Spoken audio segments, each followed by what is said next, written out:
Povinné očkovanie je eticky prípustné? Vítajte u Nikodéma. U Nikodéma sa snažíme otvárať náročné témy a dnešná téma je náročná, ale zároveň je veľmi diskutovaná v spoločnosti.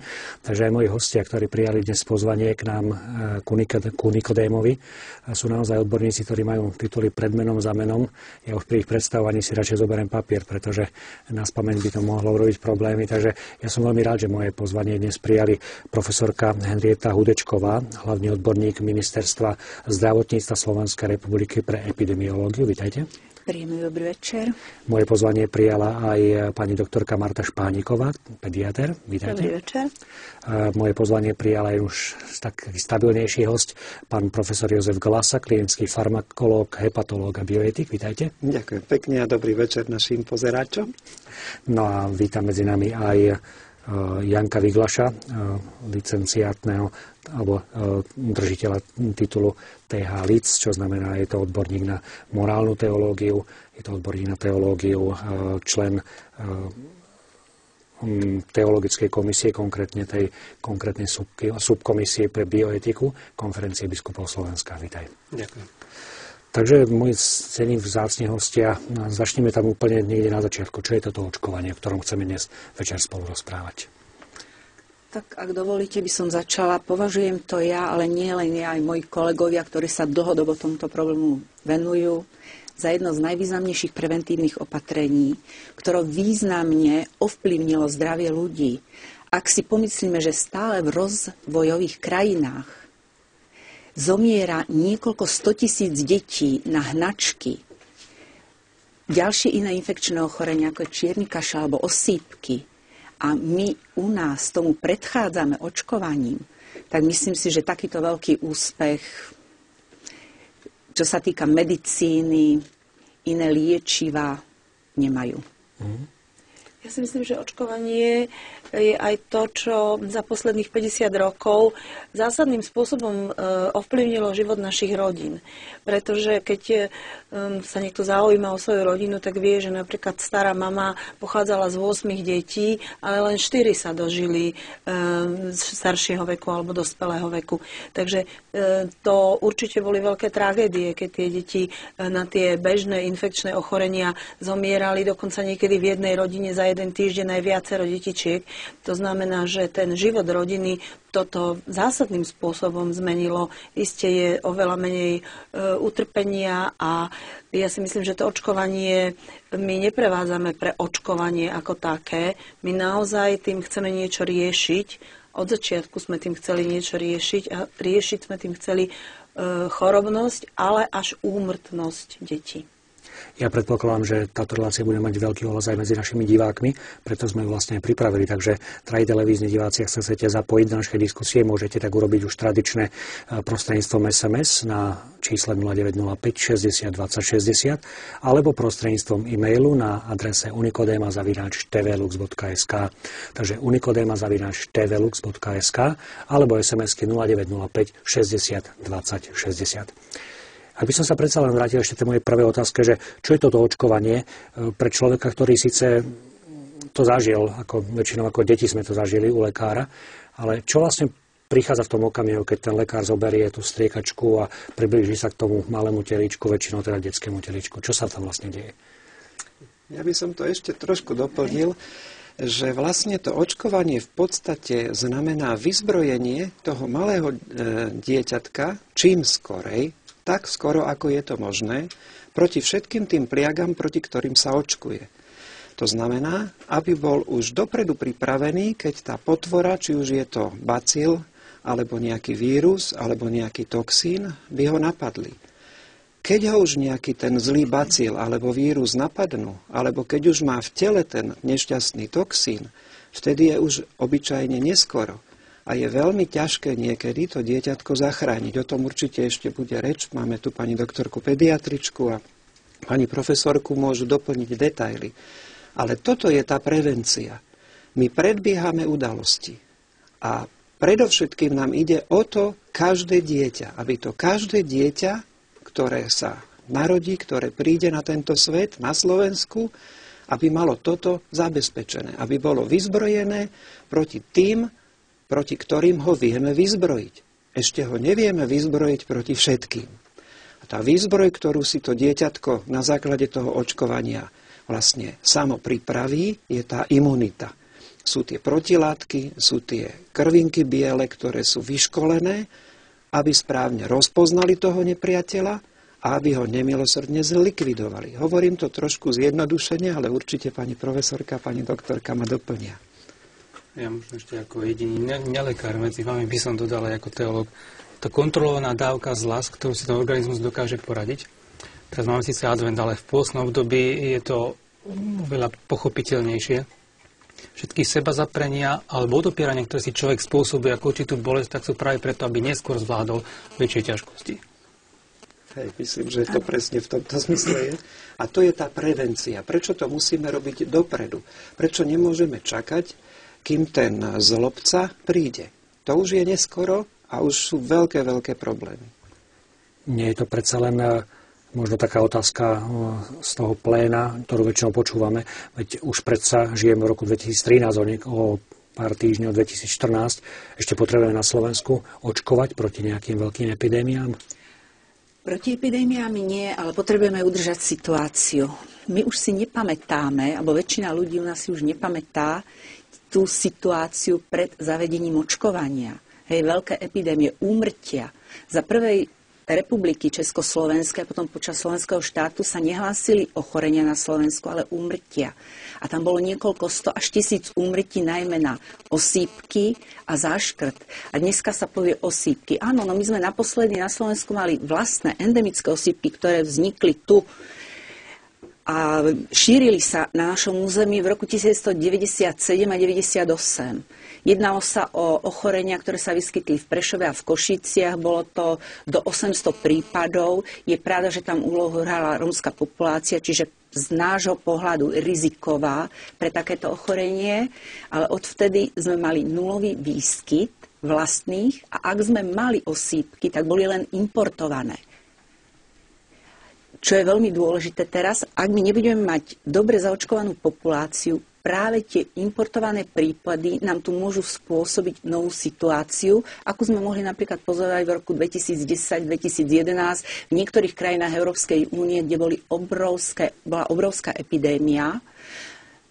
Aj v 2010 a 2011 to bolo okolo 30 000 prípadov a z toho napríklad v roku 2012 polovička, viac ako 15 000 vo Francúzsku, ktoré proti osýpka v tom čase vykazovalo len ani nie 70% zaočkovanosť.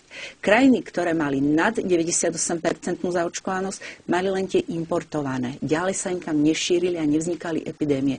Čiže my predchádzame tým epidemickým výskytom. Nie je to len problém osýpok, ale aj iných ochorení, proti ktorým preventívne očkujeme. Či ja som dobre pochopil, pri dnešnej dobe, keď sa veľa migruje, stačí, aby nezaočkované dieťa povedzme išlo na dovolenku do nejakej rizikovejšej krajiny a môže vlastne priniesť určitú... Môže si to priniesť, alebo môže to k nám byť zavlečené, tak ako sa stalo pred 2 rokmi.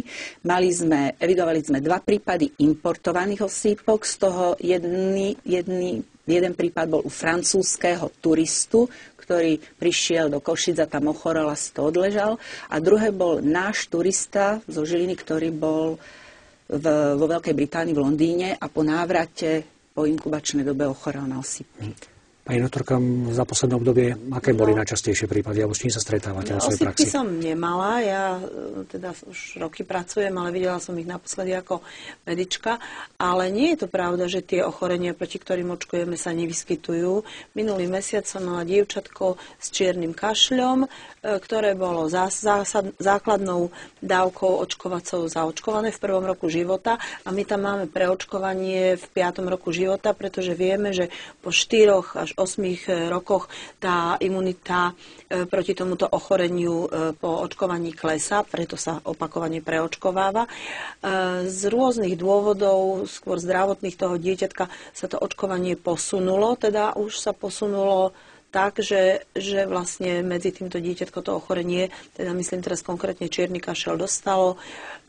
Naozaj to nebolo príjemné ochorenie, malo klinické známky, kašel, teplotu, musela som ho poslať na konzílium aj na infekčné, kde pôvodne dokonca predpokladali hospitalizáciu, potom sme to nejak zvládli bez toho, no pre tú rodinu to iste nebolo tiež nič príjemné a bolo to minulý mesiac. Ja by som chcel upozorniť, že to bolo zaočkované dieťa. Si predstavte, že by nebolo zaočkované. Aký to by bolo bol zaočkované, len mu poklesla táto pred asi rokom a pol som mala dieťatko 3-mesačné, ktoré zo dňa na deň proste ten kašel sa stupňoval tak, že som začala pátrať po tom, kto je doma chorý, čo sa bežne pýtam, tak samozrejme detko a ukázalo sa, že teda toto dieťatko malo čierny kašel, spätne sa vyšetril aj detko a ten vlastne bol pôvodcom toho čierneho kašľa. Takže treba na to stále myslieť, stáva sa to. Toto dieťatko malo šťastie, že bolo už raz očkované, tak proste ten priebeh nebol fatálny, chvála Pánu Bohu. Ale pravda je taká, že mamička má teraz druhé dieťatko a prvé, po čom pátra, je očkovanie. Len rýchlo, pani doktorka, aby sa to zase nestalo. Tam je totiž ten problém, že to chvíľku trvá, kým to dieťatko, keď sa narodí, si urobiť tie protilátky alebo tie bunky. Takže tam je určité okienko, kedy vlastne nie je plne chránené. Je chránené protilátkami od matky, pochopiteľne, najmä keď matka dojčí a tak ďalej. Ale tam je toto okienko a to môže byť veľmi nebezpečné práve pre to dieťatko. A je veľmi nezodpovedné preto hovoriť, že nepotrebujeme zaočkovať celú populáciu, pretože kým to dieťatko si vytvorí vlastné protilátky alebo vlastné tie bunky, biele krvinky, vyzbrojené pozuby, aby to zabili alebo zlikvidovali, tak ho chránia tí ostatní, pretože tí, keď sú očkovaní správne, tak tí to nedostanú alebo nie sú nositeľmi toho ochorenia. Takže to je ďalší význam. Ale samozrejme, že ten hlavný význam je vždy pre to konkrétne dieťatko, ktoré môže raz cestovať, môže niekoho stretnúť, môže stretnúť toho bacila alebo ten vírus. Čiže na prvom mieste je dobro toho dieťatka. Až na tom druhom mieste to je taká pridaná hodnota alebo taký bonus pre nás všetkých, ktorému my, kresťania, hovoríme spoločné dobro. Toto je krásny príklad spoločného dobra. Ja by som k tomu ešte môžem dodal ako jediný nelekár, to zase viackrát to zopakujem, pretože možno dokážem práve preto veľa lepšie pochopiť rodičov, ktorí váhajú, ktorí sú ovplyvnení mnohými internetovými informáciami. Ja sám som si prešiel množstvo tých internetových diskusí a napríklad zacitujem z jednej, ktorá je úplne ako takmer vzorová. Tá diskusia bola o rizikách očkovania a o rizikách týchto chorôb. No a tento jeden z rodičov, ktorý zrejme váha, hovorí: na očkovanie sa proste občas umrie, na očkované choroby nie, lebo sa nevyskytujú. Tak si ľahko môžete spočítať, akých umrtí je viac. Toto je veľmi časté presvedčenie, že tie choroby sa nevyskytujú. Prípadne, ak sa vyskytujú, tak sa vyskytujú mimo Slovenska, kde si možno v Afrike. Hoci, že to by naozaj stačilo na to ohrozenie, ale sme to hovorili o tých letiskách. Ale ja sám som príklad toho, že ja som ešte nebol očkovaný proti osýpkam a ani môj starší brat. Starší brat mal veľmi pomerne dobrý priebeh osýpok. Ja som mal veľmi ťažký. Moja mama je lekárka, ktorá predtým robila zdravotnú sestru, ktorá si pamätá množstvo tých detí na oddelení v Martinskej nemocnici, na deti priamo na hranici života. A hovorila, že ona sama nevedela ako lekárka ani po porade s detským lekárom, čo mne dať.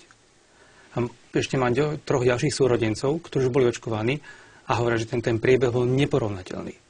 Čiže nie je pravda, že tie choroby zmizli, že sa nevyskytujú a že ak sa vyskytujú, tak majú ľahký a celkom pohodový priebeh. Tam padol ten argument o tom, že teda deti môžu zomierať na následky očkovania. Ako to je v tomto prípade? Tak, viete, v medicíne sa nič nedá povedať na 100%, ale pani profesorka robí dlho, ja robím dlho, očkujem takmer každý deň, no nemôžem hovoriť ani o úmrtí na očkovanie, to vôbec nie, ale ja naozaj za tých 30 rokov praxe nemôžem hovoriť ani o závažných reakciách po očkovaní, ktoré by, povedzme, zanechali trvalé následky na nejakom dieťatku. A Samozrejme, existuje určitá situácia, kedy v Čechách pred niekoľkými rokmi, ja už to presne nepamätám, došlo k úmrtiu po očkovaní, ale bolo to po očkovaní proti tuberkulóze, ktoré už od roku 2012 nevykonávame.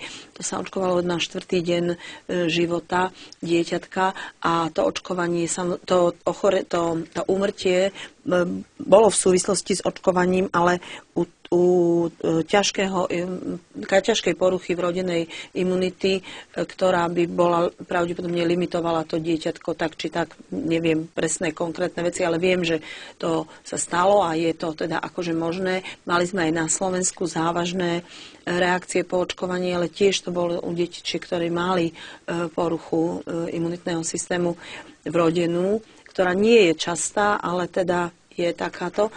Na druhej strane však to očkovanie, keď sme ho prevádzali roky, tak jeho prínosom bolo to, že u detí do 1 roka sme naozaj roky, teda myslím, že pani profesorka to potvrdí, nemali ani tzv. Bazilárnu meningitídu, čo je zápal mozgových blán tuberkulózny, a nemali sme ani miliárnu tuberkulózu, čo je proste ťažký zápal plúc končiaci smrťou u malého dieťaťa. Takže ono to očkovanie je presne, ako sa povie, že teda zachránilo určite veľa ľudských životov a mali sme teda po ňom aj niektoré nežiaduce účinky, ale pravda je taká, že táto kapitola je už zavretá, pretože my už proti tuberkulóze neočkujeme. Ak by som mohla, tak za posledné roky, čo sa týka tuberkulózy, novovzniknutých prípadov u detí, to bolo od 10 do 14 prípadov, ale z toho väčšina boli práve rómske deti choré, ktoré sú rizikovou skupinou pre tuberkulózu. Ale nebolo to v prvom roku a neboli to tieto závažné prípady? Nie, nebolo to v prvom roku. Nie. To len celkový počet ako u detí do 14 rokov veku. Ja zase ešte ako z pohľadu kňaza, ktorý má za sebou aj pastoračnú prax a ktorý som pochovával aj deti, aj mladých ľudí, si pamätám, že práve pri náhlych úmrtiach alebo tragických je veľmi ťažké vysvetliť rodičom a príbuzným, čo je naozaj príčinou smrti. Vtedy sa každý pýta, kto je zodpovedný, či sa dalo tomu predísť, či sa dalo nejakým spôsobom vopred niečo monitorovať. A napriek aj všetkej evidencii neraz neveria tomu, že toto bola príčina úmrtia, povedzme nejaké to ochorenie. Ja práve preto, že sa pohybujem aj v tom lekárskom prostredí, a ako kňaz som mal pred sebou tie úmrtné správy, aj správy od lekára, tak som sa pýtal iných lekárov potom na diagnózy, či sa napríklad dalo nejako pomôcť alebo nie. Vždycky im potvrdili, že tu sa to nedalo pomôcť nejako, že ani dokonca keby toho človeka mali priamo na stole. A to tak trvalo niekedy rok, 2, kedy rodičia a príbuzní začali postupne pripúšťať, že naozaj nie je momentálne nikto za to zodpovedný. Dokonca si pamätám ešte na prípad, keď som pochovával, toto sú veľmi ťažké pohreby samovrahov. Napríklad tá rodina vôbec neverila tomu, že tam došlo k samovražde. Evidentne bolo tam veľmi veľa dôkazov na to. Boli tam dokonca priamo svedkovia, povedzme, že to bolo pod vlakom alebo tak. A tí rodičia tomu neverili, alebo príbuzní. A je to vtedy veľmi ťažké ich presviečať o nejakej racionálnej evidencii, že toto takto to nebolo. A to len dokresľuje to, že ja rozumiem tým argumentom rodičov, ktorí povedia, mňa nikto nepresvedčí, že to nebolo dôsledku očkovania. Toto sa nám stalo po očkovaní a mňa nikto nepresvedčí. Takže preto sú tu často práve takéto reakcie. A keď sa niečo vyskytne, tak tam naozaj musí nastúpiť priamo potom to odborné skúmanie, či už je to pitva, alebo potom laboratórne testy, ktoré sa snažia toto zistiť. A zase treba povedať aj to, že je tu veľmi veľa výskumných centier a mnoho výskumníkov, ktorí práve takéto niečo nevysvetliteľné zažili a ktorí zasvetili celý život tomu, aby prišli na nejakú príčinu, kvôli čomu sa takéto niečo stalo.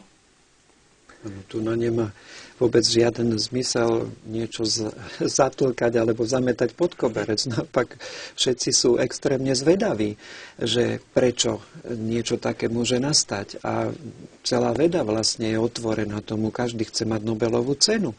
Takže keby to niekto naozaj také niečo dokázal, tak to sa nedá s ničím porovnať. To sa nedá nejako zaplatiť, aby sa to nezverejnilo, alebo aby sa to ďalej neštudovalo. kto to hovorí, tak nikdy nestretol žiadneho vedeckého pracovníka alebo žiadneho normálneho lekára.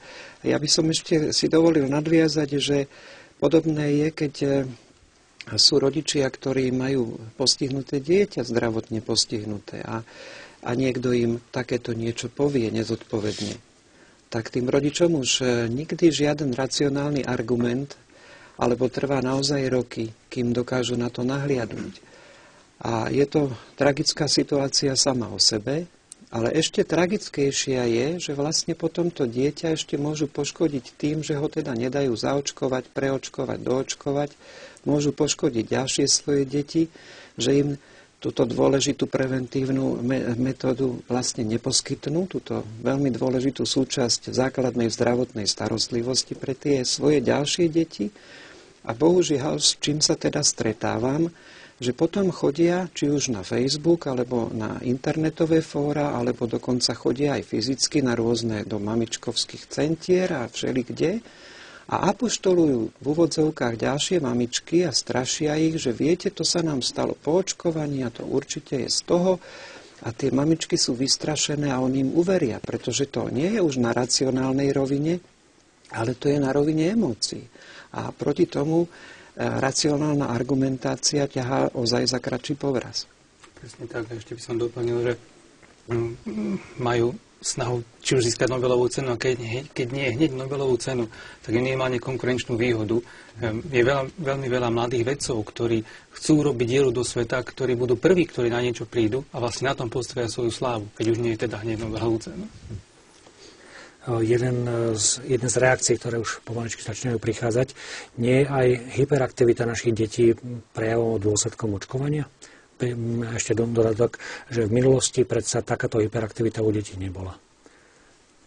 Ona môže byť dôsledkom, povedzme, aj zvýšeného sledovania monitorov, počítačových hier, rôznych programov, ktoré sú akčné, na ktorých sa bavíme, my možno dospelí, ale nevieme celkom ešte, čo to robí s tými deťmi. Takže to môže byť hneď rovnako tiež určitá príčina.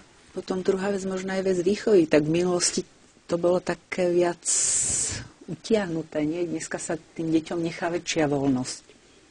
Takže... hyperaktivita ako klinická jednotka, syndrom ADHD má svoje klinické známky, má svoje príčiny, prejavy a tak ďalej, takže my nemôžeme to zhrnúť do jedného slova hyperaktivita, takže to je jedna stránka tej odpovede. A druhá je, že samozrejme vec, svet sa zmenil, spôsob života tých detí sa zmenil. Ja si myslím, že deti, ktoré žili aj predtým, aj pred očkovaním, ktoré boli stále celý deň vonku a niekde behali po lúkach a po stromoch, tak tie určite boli tiež značne aktívne, niektoré možno až hyperaktívne, veď je jasné, že vždy to bolo tak, že boli také deti, ktorým sa nič nestalo a boli také, ktoré boli väčšine nejaké dobité a dochrámané, lebo stále od niekiaľ spadli, tak to je o tom, aká bola asi tá ich aktivita. Takže to by som asi naozaj nevidela ako možnú nejakú príčinnú súvislosť týchto vecí. My vieme dneska, že tie syndrómy, ktoré naozaj už majú tú svoju klinickú jednotku ADHD, tam vždycky sú v hre jednak genetika, jednak povedzme pôrod, popôrodná adaptácia a potom samozrejme v nemalej miere výchova, tak ako povedala pani profesorka, takže tam je naozaj veľmi ťažké tieto dve veci spojiť. A ja by som len doplnila, jak si spomínala, tie deti sa viac vybehali vonku. Dneska vo veľkých mestách si ani také malé dieťa menšie neodvážite same pustiť von, musí s rodičom. Hej? Čiže sú to skôr aktivity vnútri, ako taká voľnosť v prírode. A neviem, či prázdniny na to stačí, aby sa úplne vybláznili. Vlasy, tak moja hlava bude hovoriť o tom, koľkokrát bola zašívaná a koľkokrát bola rozbitá, takže...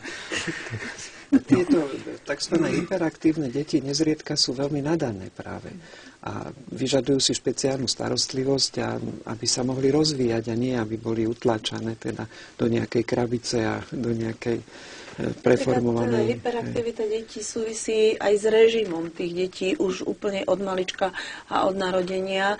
To sú deti, ktoré napríklad málo spávajú z rôznych príčin a niekedy sa hovorí, že proste oni už sú tak strašne unavené, že aby nezaspali po stojačke, tak musia byť hyperaktívne, aby tú únavu prekonali. Takže vôbec to nechcem zľahčovať tento problém, lebo ten problém naozaj v tej rodine je tiež veľmi závažný, hlavne zo strany proste výchovného prístupu, zaujatia toho dieťaťa a všetkých tých prístupov, ktoré sú potrebné s ním robiť, ale jednoducho chcem len odpovedať na tú otázku, že spríčinne dať do súvislosti tieto dve veci si myslím, že sa nedá a nie je to ani správne. Ďalšia otázka nás posunie tak troška aj média zres tomu nášmu problému, ktorý sme si predostreli. Prečo má cirkev a rôzne subkomisie potrebu presviečať o očkovaní, pýta sa Mária.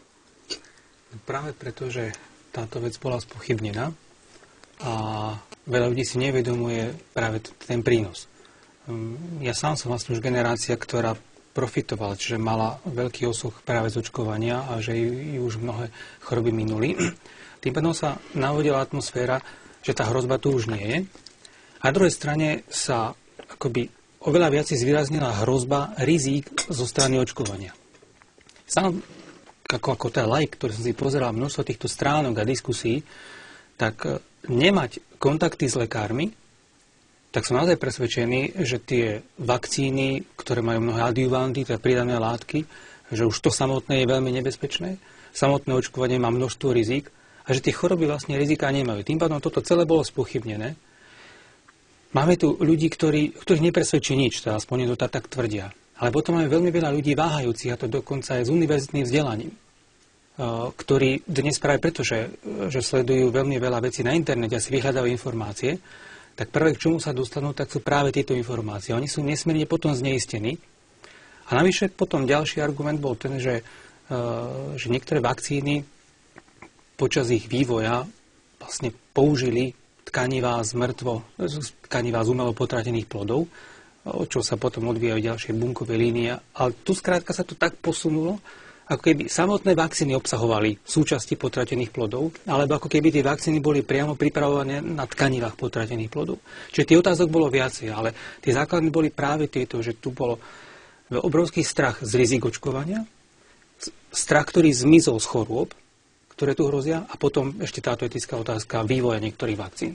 Čiže toto bol dôvod, kvôli ktorému sa aj subkomisia pre bioetiku začala týmto zaoberať, pretože sme zbadali, že naberá to dosť veľké rozmery. A potom po konzultácia s epidemiológmi, ktorí potvrdili, že už lokálne epidémie nastali v zahraničí práve tam, kde poklesla zaočkovanosť, a že tie epidémie hrozia aj u nás, tak sme usúdili, že tu nás už treba zaujať veľmi vážne stanovisko k tomu. By som snáď ešte doplnil, že takisto sa vkladali do úst cirkvi niektoré tvrdenia, ktoré boli v úplnom rozpore s tým, čo cirkev v týchto veciach učí. Aj z hľadiska morálky, to určite pán Janko Viglaš nám ešte môže bližšie ako si vysvetliť a ozrejmiť, ale cirkev sa akoby stávala týmito ľuďmi ako nepriateľ, kritik očkovania, ako niekto, kto vlastne je proti, že ochrana života a všelijaké takéto veci, skoro ako keby ste ako pro-life človek museli byť proti očkovaniu. A tam už teda išlo o hrubú nepravdu. A nielen hrubú nepravdu, ale hrubú nepravdu so závažnými dôsledkami. Takže aj preto pravdepodobne cirkev sa rozhodla, že v takejto situácii sa musí vyjadriť, pretože išlo o nepravdu, o nepravdivé tvrdenia a postoje a akoby názory, ktoré sa cirkvi pripisovali. Tak od týchto sa cirkev musela verejne, keďže sa jej verejne pripisovali, verejne dištancovať. Ja ako morálny teológ dávam kontakty na seba mnohým svojim spolubratom kňazom a cez nich sa potom na mňa obracali či už rodičia alebo jednotlivci. A sú to nielen tieto otázky, ale ono sa toho začalo hromadiť. Takže preto sme túto tému otvorili na subkomisii pre bioetiku, že táto vec jednoducho je závažná. A potom sme to konzultovali s lekármi a toto stanovisko sa naozaj nezrodilo len tak. Ono tak dozrievalo minimálne 2 roky. Čiže odtedy, ako sme začali monitorovať tieto aktivity, ale tie prvé podnety boli ešte dávno predtým. To zase vedia aj naši otcovia biskupy, že už tie snahy o zrušenie povinného očkovania alebo prehodnotenie tu boli. Že oni sa už tým zaoberali a teraz bolo treba podať takéto vyhlásenie. No a ešte jedna vec, ktorá k tomu prispela, ktorá zrejme rezonuje u mnohých, je to, že toto je jednoducho biznis. A teda cirkev by mala byť od všetkého mimo nejakého biznisu, možno aj práve vďaka tomu, že máme teraz pápeža Františka, ktorý je taký chudobný, a že túto skrátke ide o nejaký obrovský biznis a cirkev, keď sa od tohto nedištancuje, tak je vlastne spoluvinná a je účastná na tom nemorálnom zisku, ktorý farmafirmy vďaka očkovaniu iným liekom majú. A ja musím povedať, že na tú otázku, že vlastne my pracujeme s ľuďmi vis-a-vis a pracujeme s nimi a riešime s nimi rôzne problémy, riešime s nimi aj očkovanie, samozrejme, a tí ľudia sa na nás obracajú s rôznymi otázkami a my ako lekári, samozrejme, na nich, povedzme takto položené, aj po tej morálnej stránke nevieme odpovedať, takže ja to považujem za veľkú pomoc zo strany cirkvi a zo strany teda teológov, že nám pomáhajú objasniť tieto problémy ľuďom, ktorí sa na tieto otázky pýtajú z tohto pohľadu. Je to teraz syntónia so štátom? Dá sa povedať, že povedzme aj štát zaujíma tento etický rozmer, alebo sa sústreďuje len na tú lekárskú oblasť? Myslím, že aj ten etický rozmer určite, však tu pán profesor je hlavný šéf etickej... Nie som. Ale doplním ešte fakty za chvíľočku. Určite aj na tú etiku sa hľadí. Samozrejme, u nás je to očkovanie postavené, ja možno idem rovno k veci, hej. Určite tu padne otázka, prečo povinné a prečo nepovinné. No je to tak, ako sa ten, ktorý štát k tomu postaví. V roku 2010 v Európskej únii pod gesciou Európskeho centra pre kontrolu infekcií, ktoré je v Štokholme, neviem, či majú všetci znalosť, tuto funguje od roku 2005, bola v rámci projektu Venice urobená štúdia, alebo taký projekt, kde sa zisťovalo, ako sa postupuje v ktorých krajinách. V 29, teda 27, ktoré boli súčasťou Európskej únie, plus Norsko a Island. Z tých 29 krajín v 14 je očkovanie povinné. Nie vo všetkých, proti všetkým ochoreniam, ktoré odporúča v detskom veku Svetová zdravotnícka organizácia. Je to alebo povinné pre celú populáciu, alebo povinné pre rizikové skupiny, takisto ako je to zase na druhej strane v iných krajinách odporúčané pre celú populáciu, alebo pre rizikové skupiny, alebo odporúčania len pre niektoré ochorenia. U nás je to legislatívne dané, čiže ten zákon by mal byť splnený. Samozrejme, ja ako epidemiológ a vakcinológ, ten zákon my musíme dodržiavať. To je jedna vec. Ale druhá vec, ja za tým vidím to, čo to prináša, ak sa nezaočkuje. Tie problémy, ktoré môžeme očakávať, nakoľko tých príkladov vo svete je veľa. Kde prestali napríklad v bývalých krajinách Sovietskeho zväzu po rozpade sa prestalo s očkovaním v niektorých oblastiach proti záškrtu. Tá situácia sa vyhrotila tak, že v roku 1995 tam bola obrovská epidémia v tých krajinách, v Rusku, na Ukrajine, v tých jednotlivých bývalých teda krajinách, ktoré boli súčasťou Sovietskeho zväzu. Musela to riešiť Svetová zdravotnícka organizácia. Tam museli byť presunuté peniaze, aby im pomohli. A čo bolo? To záškrty ochorenie detského veku. Ale tu choreli okrem detí aj dospelí, ale aj dospelí zomierali. Čiže situácia veľmi vážna. To je tzv. Demokratický prístup k očkovaniu. No... Áno, no tak tam to bolo jednak z toho demokratického prístupu, že sa niekto rozhodol, že sa nedá, ale na druhú stranu tam bol nedostatok peňazí na očkovacie látky v mnohých týchto oblastiach. Predovšetkým sa rozpadol ten zdravotný systém. No a ten navodil takú situáciu, že bola tam obrovská epidémia, ktorú musel riešiť vlastne celý svet. Ale nehovorme o Rusku, Ukrajine, ale teraz sú epidémie vo Veľkej Británii, Francúzsku, Taliansku, Spolkovej republike Nemecko a sú to závažné veci. A Veľká Británia má celú... Nie za škrtu, ale rôznych z týchto... Čierneho kašľata. Áno. Aby sme hovorili. Áno, pravda, že... Lebo zatiaľ našťastie v Európe a v Európskej únii máme len zavlečené importované nákazy, ale pomerne dosť a práve z tých krajín bývalého Sovietskeho zväzu, možno najhoršie na tom Lotyšsko. Z tohto hľadiska. Ale tá už je predsa súčasť Európskej únie, takže pozor, je to naozaj tu a cestovanie je bežná vec aj s malými deťmi a na to treba stále myslieť. Ukrajina, hranica s Ukrajinou. Viete, ale pred 2-3 týždňami bol alert, že prvé prípady polia v Rakúsku. Áno, áno, zo Sýrie utečenci, záchytný tábor. To boli importované nákazy. Lenže ten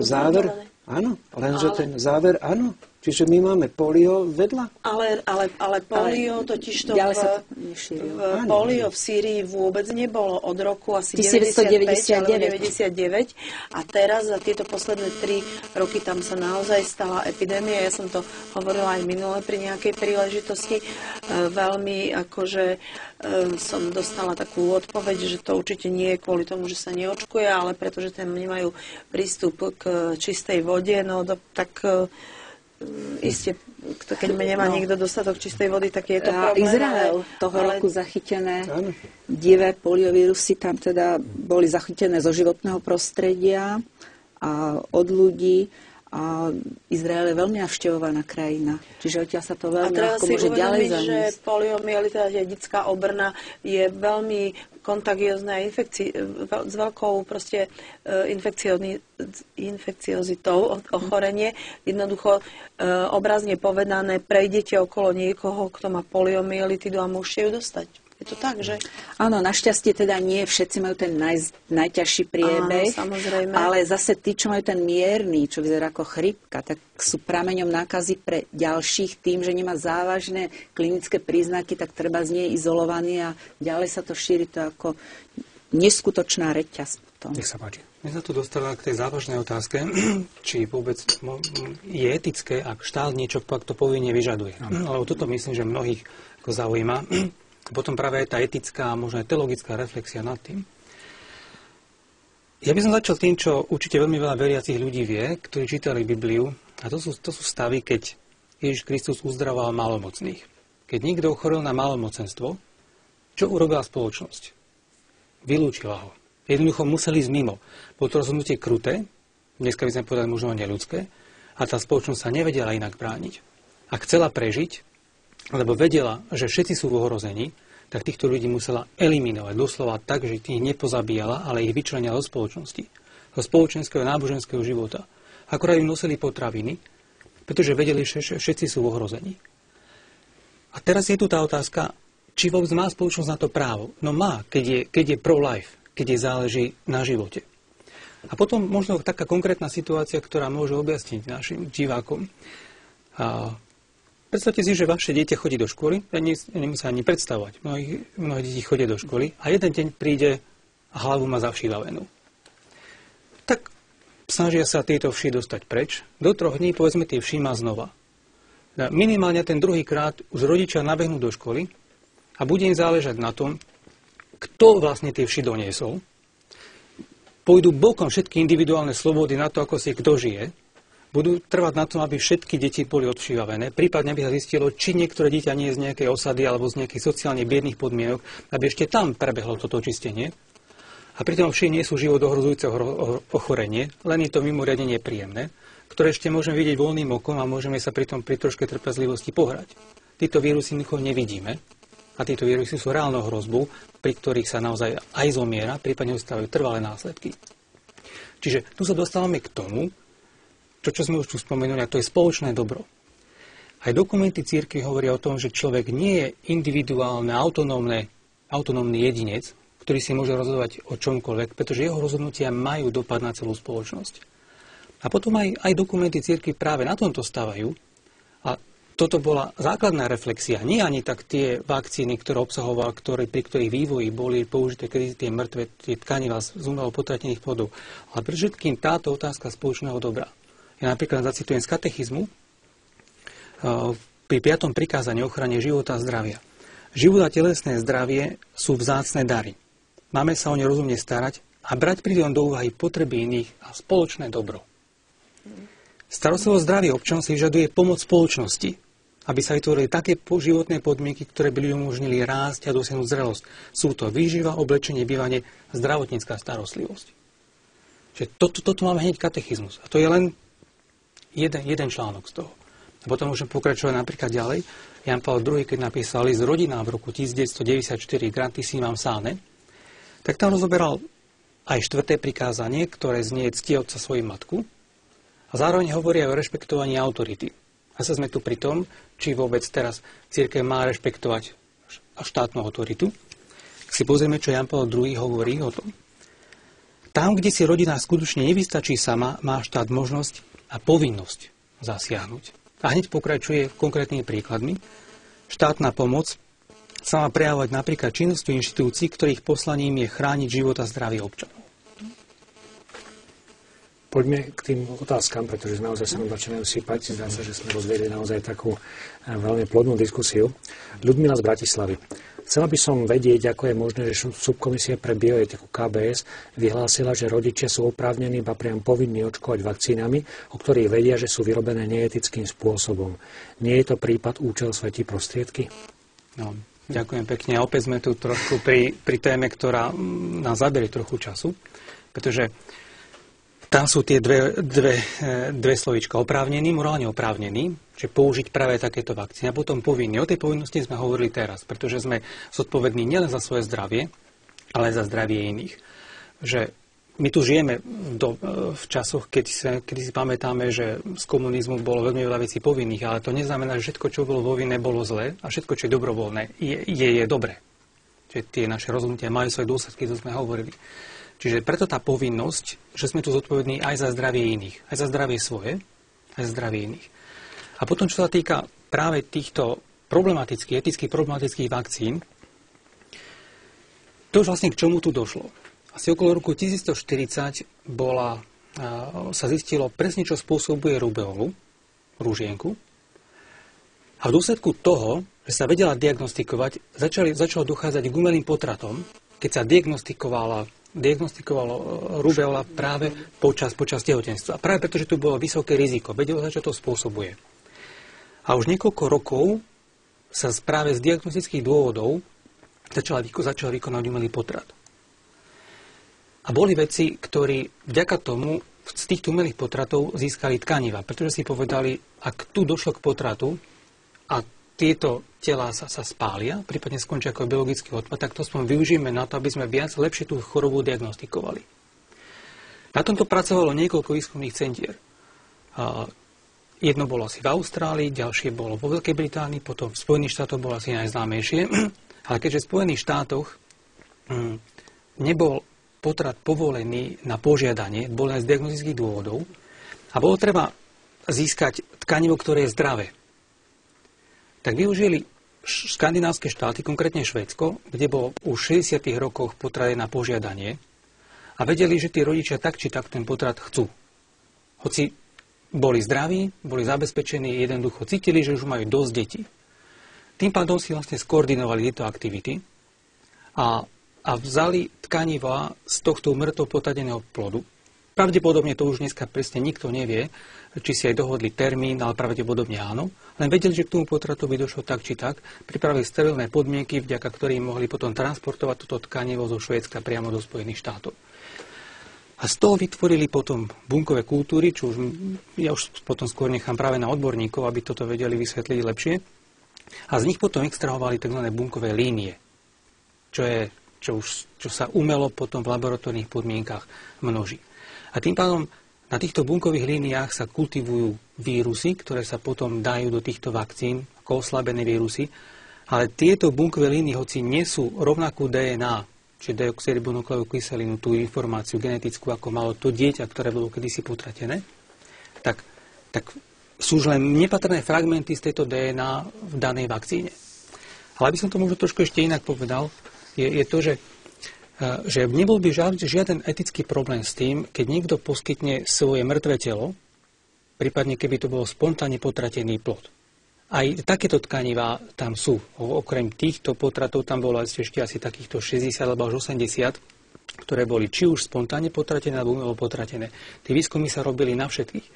Absolútne nie je s týmto žiaden problém. Je problém vtedy, keď tu došlo k umelému potratu, pretože vlastne profitujeme z niečoho, čo bolo v svojom základe nemorálne. Ale podobný problém by nastal napríklad vtedy, keď by niekto dostal orgány na transplantáciu z človeka, ktorý bol popravený. Pokiaľ je to z mŕtvého darcu, tam nie je žiaden morálny problém. V tom momente, keď je niekto popravený a z neho by boli dané orgány na transplantáciu, tak sa nikto nevyhne tým etickým otázkam, či tá poprava nebola urobená práve preto, aby tento človek bol ako darca orgánov. Čiže nie je pravda, že tento umelý potrat bol urobený preto, aby sa mohli vyvíjať vakcíny. Sa využilo to, že k tomu potratu došlo a využili títo vedci, ktorí nemali takéto etické cítenie na to, aby vynuli vakcínu. Bolo to ešte aj preto, že dovtedy sa pokúšali vyvíjať tieto vakcíny, ale na zvieracích tkanivách. Len tam nastávali často veľmi vážne alergické reakcie u ľudí. Prípadne sa mohli preniesť choroby, ktoré boli len na zvieratách a na ľuďoch neboli. Čiže preto oni sa snažili dostať ľudské tkanivá. Tak toto tak vo veľkej stručnosti, k čomu tu došlo. A potom ešte môžeme sa pustiť ešte priamo do dokumentu, ktorý presne tento konkrétny problém skúmal. No, podstata je v tom, že vírusy, na rozdiel od baktérií, sa pomnožujú len v živej bunke. Čiže toto sa používa na pomnoženie vírusu, ktorý sa potom používa ako vakcinálny kmeň. Takže áno, je nám ľúto, že k tým potratom došlo, ale je to využívané, myslím si, že veľmi vhodným spôsobom, ako ste to vysvetlili, a je to pre dobro ľudí. No, a keďže toto spôsobuje veľký problém najmä v Spojených štátoch, kde aj tie individuálne slobody, aj sloboda svedomia je do značnej miery rešpektovaná, tak jedna organizácia Children of God for Life sa obrátila priamo na Kongregáciu pre náuku viery si v roku 2003 s touto otázkou. Či je vôbec eticky prípustné takéto vakcíny používať? Tá odpoveď trvala 2 roky, pretože kardinál Ratzinger, vtedajší prefekt Kongregácie pre náuku viery, túto otázku zveril Pápežskej akadémii za život, ktorá bola zriadená v roku 1994 ešte Jánom Pavlom II a ktorá vyslovene len tento daný konkrétny problém skúmala. A mne je veľmi ľúto, že tento dokument je aj na mnohých stránkach odporcov očkovania a nesprávne vysvetľovaný, pretože ten dokument, ja ho tu mám práve pred sebou, hovorí o probléme chorób, konkrétne o rubeole a vakcíne, potom hovorí o vakcínach, ktoré používajú tieto bunkové línie a potom sa posunie k teologickému hodnoteniu spolupráce na zlých skutkoch. Toto dopodrobná rozvinie, to, čo bolo naznačené v encyklike Evangelium života, Evangelium vitae, rozoberie to podľa morálnej teológie a potom celú túto teologickú aplikáciu aplikuje priamo na tento daný konkrétny problém. A to už, ale to je trošku nadlhšie, hoci potom by som sa rád do toho pustil, aký je rozdiel práve na tej spolupráci na zlých skutkoch, kedy tá spolupráca je dovolená, kedy nie je dovolená. A to je trošku nadlhšie a tak by som rád nechal priestor možno iným. Ale poďme k tým otázkam, lebo naozaj sa nám to valí, aby sme aspoň na niektoré dokázali odpovedať. Dobrý večer, uvedomujú si vaši odborníci, aké percento populácie má dnes poruchy imunitného systému? Prečo sa pred očkovaním neskúma stav imunitného systému? Pýta sa diváčka Jana.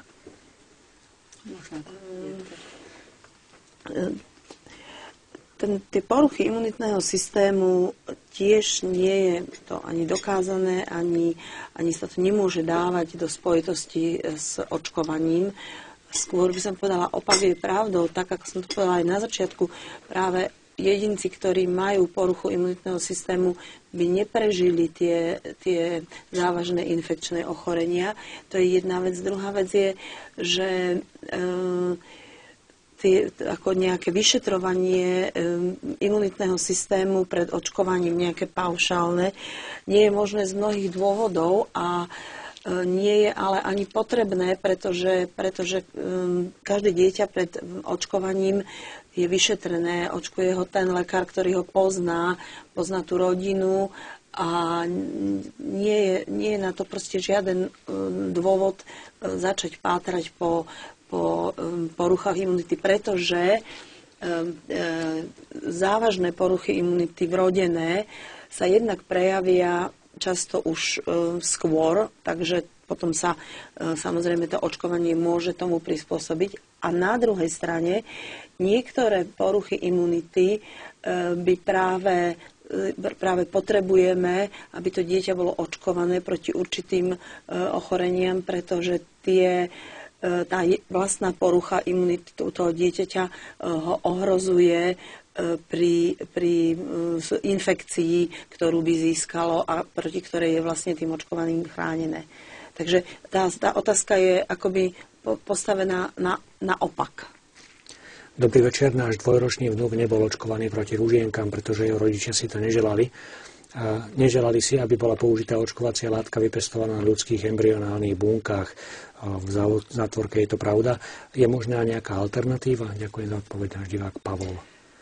Neviem potom, čím bol očkovaný, lebo u nás je k dispozícii trojvakcína proti osýpkam, ružienke a mumsu. Tak neviem, čím ho očkovať. Takže podľa mňa pravdepodobne nebol vôbec očkovaný.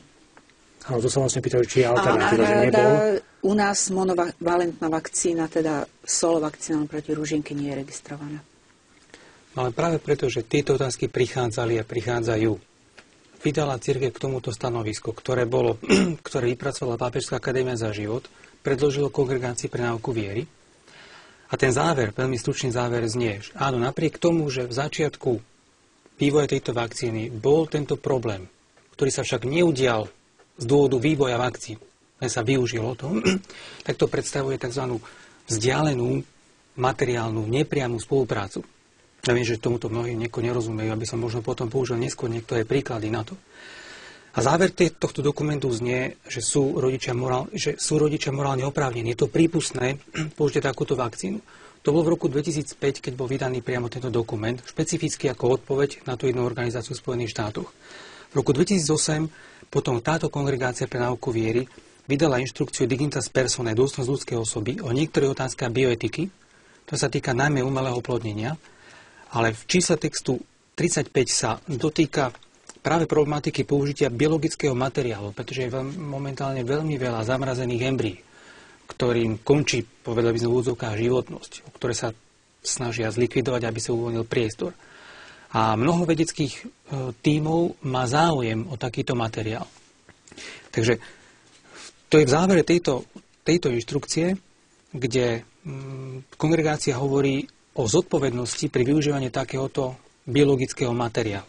A konkrétne sa to dotýka aj vakcín a vybavuje to naozaj jednou vetou, že napríklad ohrozenie zdravia detí môže oprávňovať ich rodičov na použitie nejakej vakcíny, pri ktorej boli použité isté zložky nedovoleného pôvodu, to je presne toto, pričom zostáva nedotknutou povinnosť všetkých prejaviť jasný nesúhlas v tejto veci a žiadať zdravotnícke systémy, aby dali k dispozícii iné typy vakcín. Na druhej strane treba pamätať na to, že v podnikoch používajúcich bunkové zložky nedovoleného pôvodu nie je zodpovednosť tých, čo rozhodujú o zameraní produkcie rovnaká, ako zodpovednosť tých, čo nemajú žiadnu rozhodujúcu moc. Cirkev má veľký zmysel pre realitu. Žijeme vo svete, ktorý je nedokonalý a v ktorom všetci, tak povedec, lietame aj v tomto probléme umelých potratov, pretože ten je v mnohých krajinách povolený a tým pádom to nezasahuje len daného konkrétneho lekára, ktorý to vykoná, alebo zdravotnej sestry, ktorá pri tom asistuje.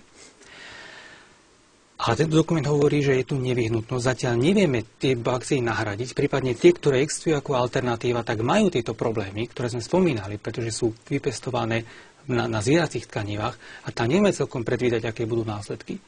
A preto aj naša subkomisia pre bioetiku vydala aj to vyjadrenie, ktoré tam je zdôraznené, že treba vyvíjať iné vakcíny, ale kým nie sú, tak je neúmerný tá obava z použitia alebo zo spolupráce na potrate a neúmerná je voči tej obave z reálnej hrozby, ktorá tu je. Ďalšia z reakcií. Poprosila by som vás o vysvetlenie, prečo sa zastavilo očkovanie proti tuberkulóze. A ešte, či je možné, keď moja stará mama mala tuberkulózu a ja ako jej vnúčka som bola pravidelne sledovaná. Teraz mám 47 rokov a môj vnúčik má 10 mesiacov a už nie je zaočkovaný. či ja by som nemala niečo urobiť, alebo sa dá prekontrolovať. A ak sa u detí pri bežnom lekárskom vyšetrení sa dá zistiť, ďakujem za odpoveď, ani si mamičky neuvedomujú, ako škodia deťom, keď sa bránia povinnému očkovaniu. Čo sa týka tej tuberkulózy, novovzniknuté ochorenia, teda incidencia v priebehu 10 ročí poklesla až po 10 na 100 000 obyvateľov, teda 10 prípadov na 100 000 obyvateľov. To je už situácia, kedy v podstate riziko problémov z tej vakcíny bolo väčšie ako riziko novovzniknutej tuberkulózy. Máme veľmi dobrú epidemiologickú situáciu v Európskej únii. V tej Európskej únii sa tá incidencia pohybuje skoro od 0, niečo na Islande po asi 100 na 100 000 v Rumunsku.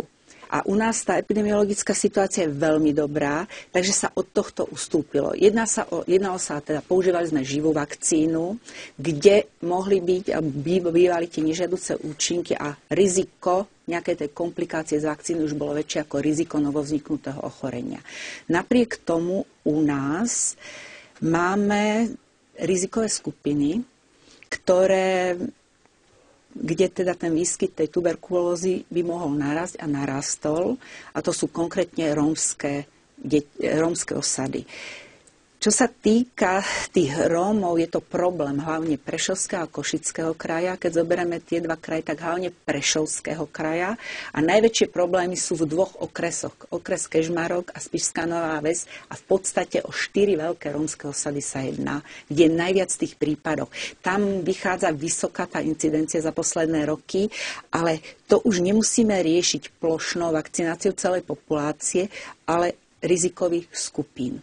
Nadefinovať rizikovú skupinu teda rómsku populáciu ako rizikovú skupinu je trochu problém, pretože nie všetci Rómovia spadajú do takejto rizikovej skupiny. Však my máme Rómov, ktorí žijú na vysokej úrovni, majú úžasné prostredie, vytvárajú deťom, čiže tiež sa to takto nadefinovať nedá.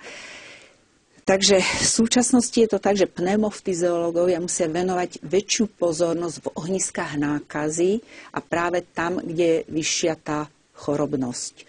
Neviem, či som to povedala. Takže diváčku môžeme vlastne upokojiť tým pádom? Áno, takto. Čiže ak by ona mala záujem o očkovanie, teda ak by to dieťa bolo v rizikovej skupine, nájde si ho pneumofyziológ, alebo ona prejaví záujem a je 8 centier na Slovensku, ktoré môžu to dieťa zaočkovať. Vždy je to na úrovni kraja. U týchto detí je to tak, že naozaj tá rodina, keď sa u nich toto ochorenie vyskytlo, tak určite je pravidelne sledovaná teda tým pneumológom. Sú to aj v okresných mestách, všade sú pneumológovia. A ide o to, že to dieťatko, keby bolo ohrozené, tak si myslím, že ten pneumológ by to už riešil. Ale ak tá stará mama predsa len chce riešiť tento problém konkrétny jeden v ich rodine, tak sú tie kaunetizačné centrá a u týchto starších detí sa to robí už nie tak, že to dieťatko sa zaočkuje, ale to dieťatko sa najprv vyšetrí veľmi jednoduchým vyšetrením, malým vpichom do predlaktia, či má protilátky proti tuberkulóze, aká je úroveň tých protilátok a podľa výsledku toho vyšetrenia sa rozhodne, či je potrebné očkovanie, nie je potrebné očkovanie, alebo je potrebný dokonca nejaký zvýšený dohľad nad týmto dieťatkom. Ja by som ešte chcela upozorniť, máme pomerne veľa mladých ľudí, aj mladých rodín, napríklad vo Veľkej Británii, v Írsku. To sú krajiny, kde je pomerne vysoká incidencia a trebárs príde tu porodiť dieťa, potom s mesačným odchádza, tak tam vrele odporúčam, aby to dieťa dali hneď po tom pôrode zaočkovať, ale samozrejme dneska to je už ako odporúčané očkovanie alebo očkovanie na vlastnú žiadosť toho rodiča. A ešte chcem povedať, možno niektorí ľudia predsa len to tak nevedia, že keď je stará mama tejto našej diváčky mala tuberkulózu, tuberkulóza nie je dedičné ochorenie, takže tam to je infekčné ochorenie. Pred tuberkulózou bol taký strach, že boli všelijaké takéto fámy. Áno, chvála Bohu, že je to tak, ako to je, ale tuberkulóza neprestáva celkom byť strašiakom. Vidíme tu na tomto príklade, ako sa vyvíja celá veda, poznanie, epidemiologická situácia, ako sa vlastne aj to očkovanie tomu musí prispôsobovať. očkovať a viem si predstaviť, že mohli by nastať, dúfam, že nenastanú také podmienky, že sa budeme musieť vrátiť k očkovaniu proti tuberkulóze, keby sa ukázala epidemiologická situácia. Teoreticky je to možné. Myslím, že v polovičke 90. rokov v Českej republike, 4 kraje prestali očkovať a počase boli nútené znova nabehnúť na toto očkovanie. Ale ja dúfam, že u nás sa tá situácia udrží, i keď je tu problém migrantov, to je ďalší problém. Ako riziková skupina pre celú Európsku úniu, napríklad v škandinávskych krajinách za posledné roky, Norsko, Švédsko, od 85 až do 89% novovzniknutej tuberkulózy bolo u migrantov hlásených, nie u domáceho obyvateľstva. Takže ten počet tých migrantov narastá a s tým aj toto riziko.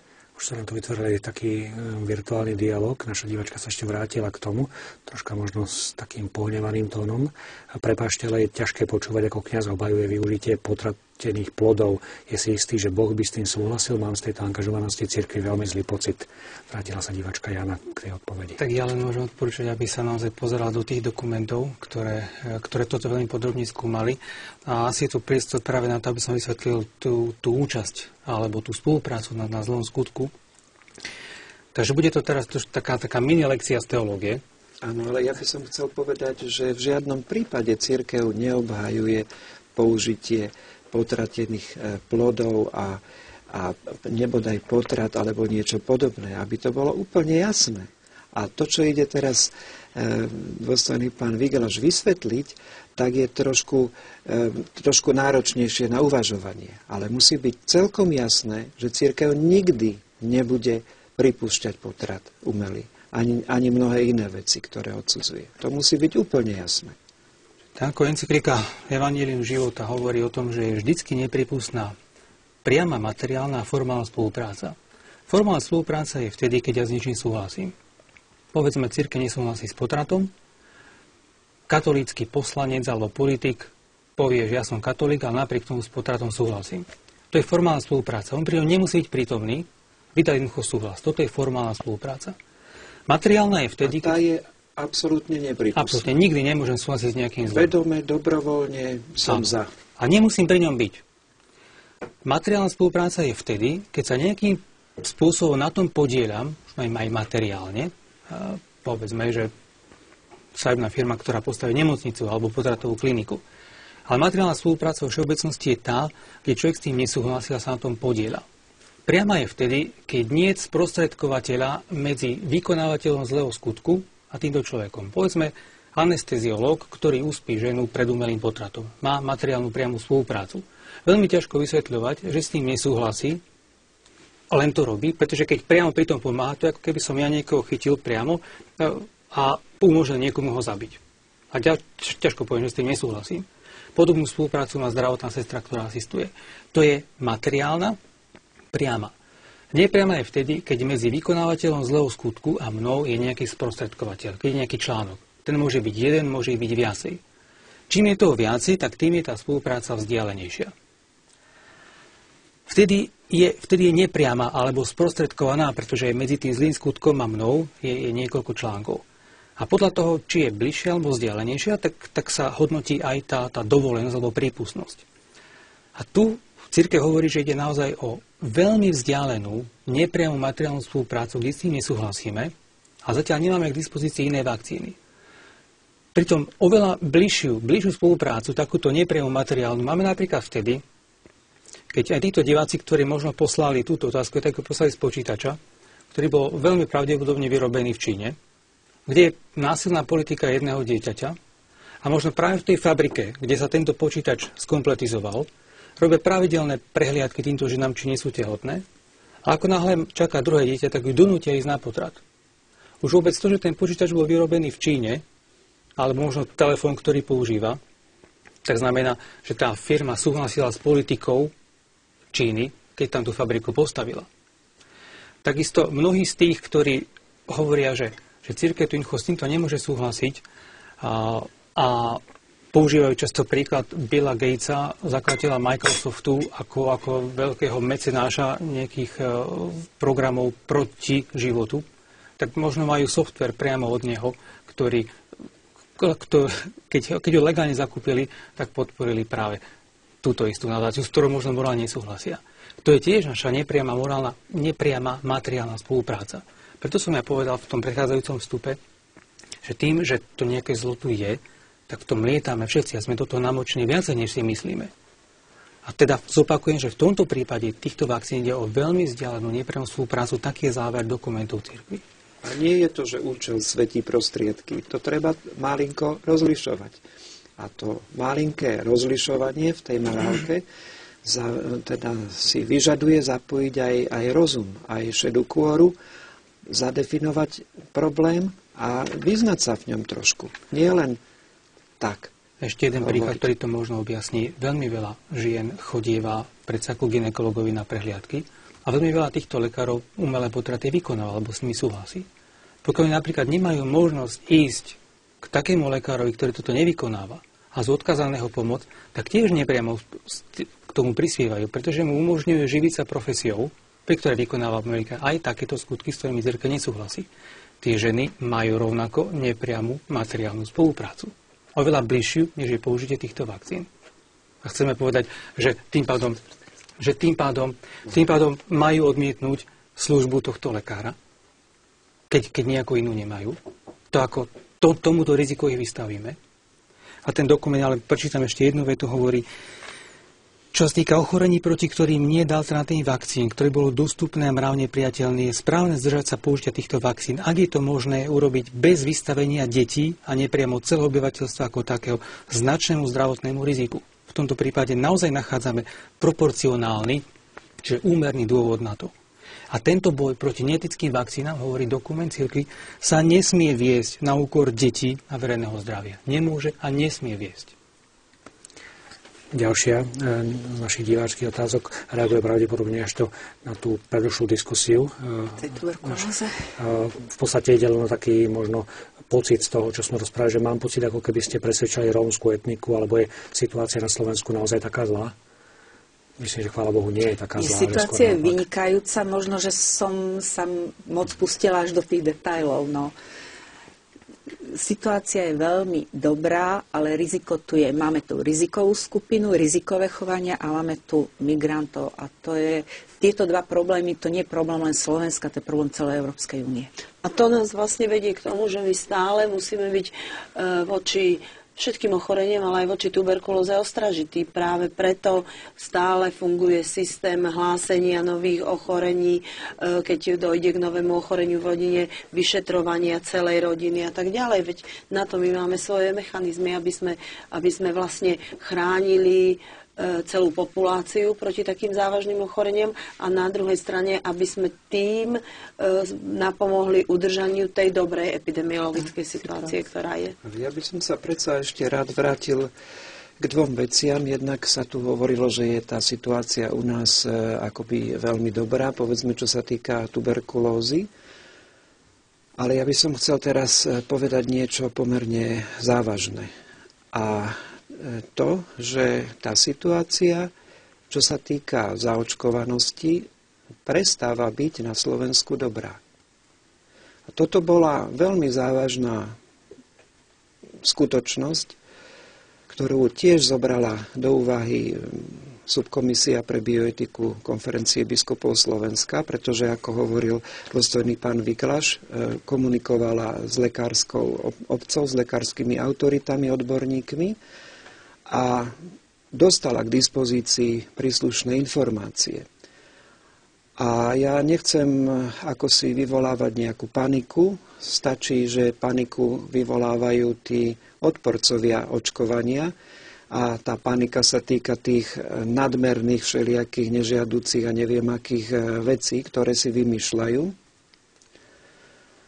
Ale tá situácia prestáva byť dobrá, pretože odporcovia očkovania majú úspech. A ja chcem vážne upozorniť odporcov očkovania, že prichádza doba, asi, že ich úspech môže dobehnúť.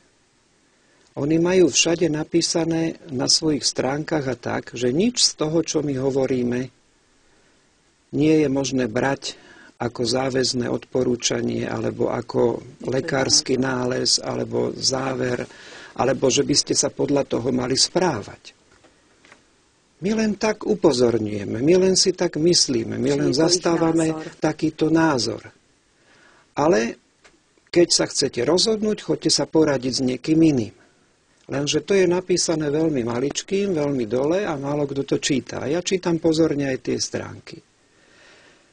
Ja by som chcel ale povedať, a chcem byť veľmi stručný, že túto situáciu, že je závažná, to nie je žiadne žartovanie, si uvedomila nielen Konferencia biskupov Slovenska, tá zhodou okolností v časovom vnímaní bola prvá, ale uvedomili si to prakticky všetky významné štátne inštitúcie. Ja by som chcel veľmi stručne povedať, že Ministerstvo zdravotníctva ústami pani ministerky vydalo koncom októbra veľmi zásadné stanovisko formou odpovede na interpeláciu nie veľmi šťastnú istého pána poslanca. Kto chce, môže si nájsť na stránke Národnej rady Slovenskej republiky stanovisko ministerstva k očkovaniu. Stačí si do doktora Google zadať ministerka zdravotníctva stanovisko k očkovaniu, nájdu. To stanovisko je veľmi závažné a vynikajúce. Je odborne na vysokej úrovni pripravené. Čiže zareagovalo ministerstvo zdravotníctva veľmi závažným spôsobom a je to verejne k dispozícii. Ďalej by som chcel povedať, že zareagovala etická komisia ministerstva zdravotníctva. Sme na pôde kresťanskej televízie, hovorili sme o stanovisku biskupskej subkomisie teologickej komisie, biskupskej konferencie slovenskej. Etická komisia ministerstva zdravotníctva je sekulárna etická komisia, kde dokonca je určité zloženie ľudí, ktorí ju tvoria. Každý si môže pozrieť na webovej stránke. Táto etická komisia ministerstva zdravotníctva vydala zásadné stanovisko, asi na 2 strany, k etickým aspektom, ktoré je veľmi zaujímavé, úplne zhodné v zásadných veciach, aj v maličkostiach, so stanoviskom subkomisie pre bioetiku, konferencie biskupov Slovenska. A ešte by som chcel ako si dať do pozornosti, že v týchto dňoch, vzhľadom k tomu, že sú známe nové epidemiologické údaje, ešte sa na nich pracuje, lebo sú úplne čerstvé, sú teraz nedávno len k dispozícii v zásadných rysoch, tak tá situácia sa považuje už za alarmujúcu a výsledkom toho bolo stretnutie expertov na vysokej úrovni Slovenskej republiky a o tejto situácii boli informované prezídia tak Slovenskej lekárskej spoločnosti, ktorá zastupuje viac než 18 000 lekárov a zdravotníckych pracovníkov na Slovensku a takisto prezídium Slovenskej lekárskej komory, ktorá zastupuje prakticky všetkých lekárov na Slovensku. A tieto dve vrcholové inštitúcie, ich prezídia, prijali úplne zásadné stanovisko, bude v najbližších dňoch zverejnené, ktoré upozorňuje na túto alarmujúcu situáciu, jednoznačne podporuje potrebu zachovania systému. Pretože, ako sme tu počuli z tejto našej diskusie, to nie je možné nechať mírnix, dyrnix na nejaký neporiadok. Práve v tom musí byť systém, aby to fungovalo. V tom nemôže byť neporiadok, pretože to v neporiadku nefunguje. To je jedna stránka toho stanoviska, obsahuje viacero veľmi závažných upozornení, tvrdení a podobne. A takisto sa odvoláva na všetky tie 3 stanoviská, ktoré som spomenul. Na ministerské, na etickú komisiu ministerstva zdravotníctva a takisto, čo je teda, by som povedal, taká elegantná, by som povedal, poklona konferencii biskupov Slovenska, aj na to prvé stanovisko subkomisie pre bioetiku. Toto je veľmi závažná vec, pretože ja neviem o situácii, kedy sa obidve tieto vrcholové odborné, vysoko odborné. Slovenská lekárska spoločnosť má v sebe 100 vedeckých učených spoločností medicíny.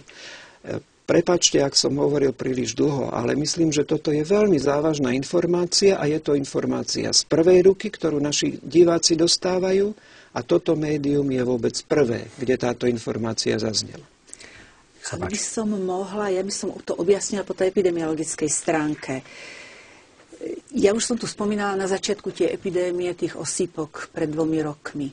Najhoršie dopadli krajiny, ktoré mali najnižšiu zaočkovanosť, a všade, kde bola nižšia zaočkovanosť prvou dávkou proti osýpkam pod 95%, tak boli tieto problémy. Menšie alebo väčšie epidémie. Čiže je nutné minimálne na tej 98% úrovni to udržať. Nie, tie osýpky nás teda tlačí nás ružienka, ale nás budú tlačiť aj ďalšie ochorenia. Skúsme ešte odpovedať aspoň na niektoré tie divácké otázky, ktoré sa naozaj navalili. Juraj z Dolného Kubína. Chcem sa opýtať na nežiaduce účinky vakcín. Dnes má odmala mnoho detí veľa alergií. Nemôžu byť ich príčinou práve tieto chemické látky napichané do malého dieťaťa hneď po narodení, kde sa dajú nájsť dôveryhodné informácie o konkrétnych očkovacích látkach, ich účinkoch, prídavných látkach. Máme 3 deti a všetky boli očkované, no trpia odmala rôznymi alergiami.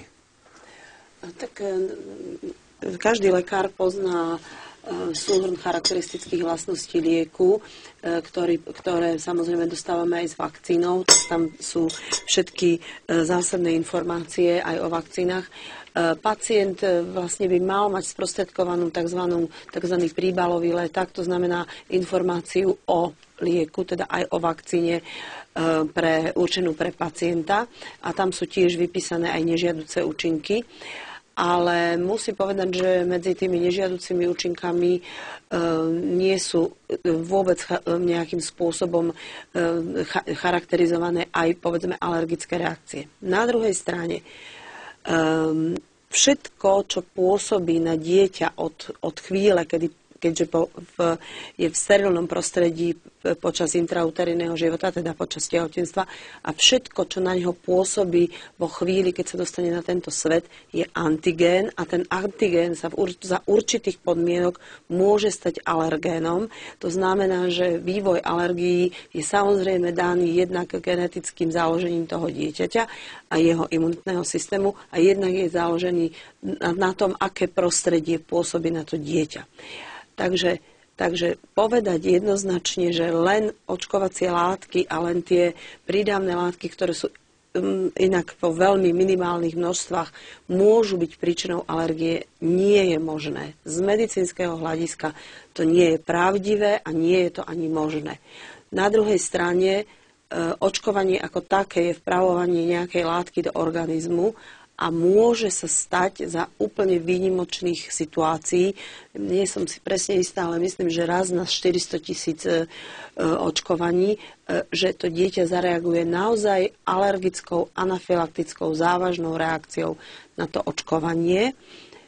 A práve preto my očkujeme v zdravotníckych zariadeniach za určitých podmienok v tom zdravotníckom zariadení.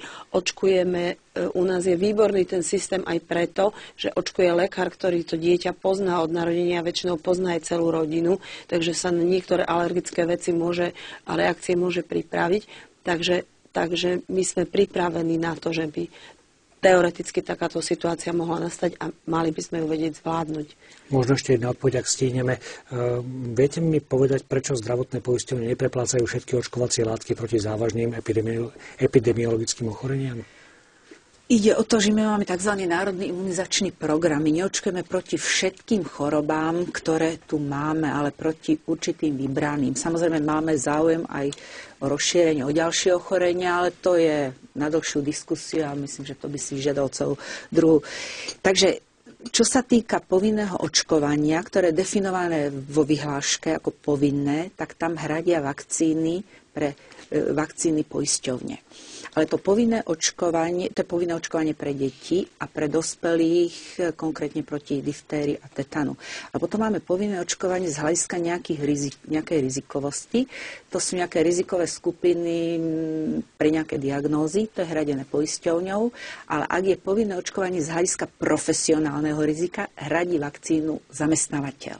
Potom máme odporúčané očkovania, kde môže, ale nemusí z hľadiska profesionálneho rizika platiť zamestnávateľ. A čo sa týka tých odporúčaných, tak tam potom nie všetky hradí poisťovňa do plnej miery. To je vždycky záležitosť kategorizačnej komisie, kde sa teda určí výška úhrady. Ja nebudem našu diskusiu uzatvárať, lebo mám taký pocit, že sa budem musieť o pár týždňov alebo mesiacov stretnúť znova, lebo zdá sa, že tento problém v spoločnosti bude rezonovať. Ďakujem veľmi pekne za to, že ste si našli dnes večer čas, no a možno dovidenia o pár týždňov alebo mesiacov znova. Ďakujem veľmi pekne. No a ďakujem samozrejme našim divákom, ktorí sa do našej diskusie zapojili a možno o pár týždňov alebo mesiacov dovidenia opäť pri podobnej alebo tejto téme. Ďakujem.